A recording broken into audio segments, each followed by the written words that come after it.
am here. My name is Alexa Sita, and I am here with my mother, Annette Seda. See how I changed it up there from Sita to Seda? I guess it depends where I'm at.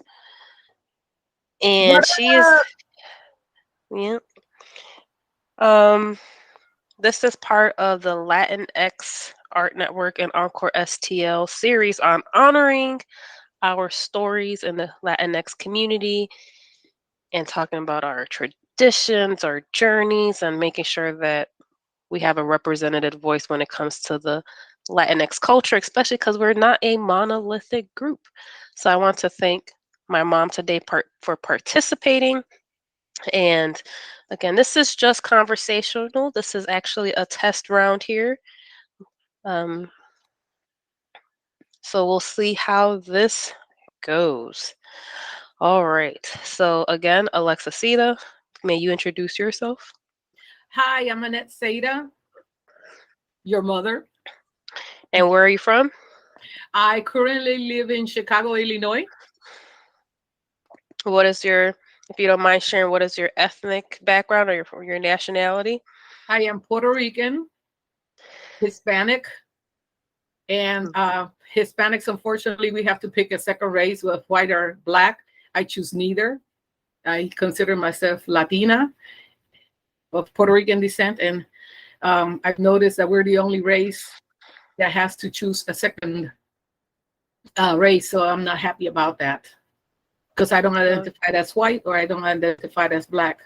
Unfortunately, when I do look at my birth certificate, it lists me as white.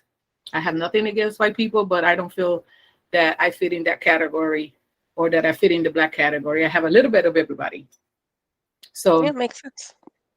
I am Puerto Rican, but even the people in the island that consider me Puerto Rican, they call me a gringa because I was born in Ohio. So they say I'm not a full Puerto Rican. But How do you feel sometimes about that? um, I sometimes I feel bad about that. And I say, váyase pa'l carajo. But I was like, no, look at my mancha de plátano, my accent. I did grow up on the island. My mom, after she had my brother, which I call him my Irish twin, she went back to the island of Puerto Rico.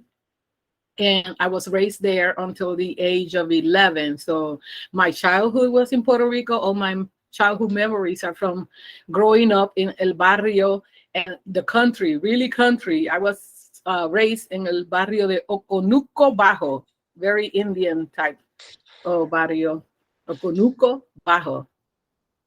So tell me more about why you said that it was more of like an Indian type of environment. Like what makes you think of, Oh, well, I mean, my grandmother, her features, now that I look at it, she was more Taino. She had the long black hair, really dark black hair, like indigo like.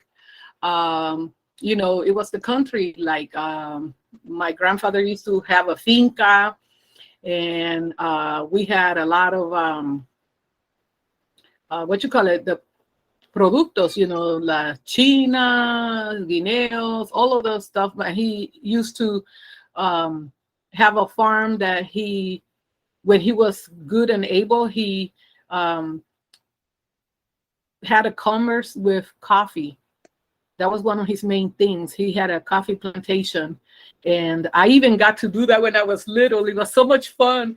But I remember being bad and trying to cheat our grandfather. We didn't know we was doing this. But I remember that we used to use, I don't know if you know what the galletas de soda, there's this big hmm square container that has a round circle in the top.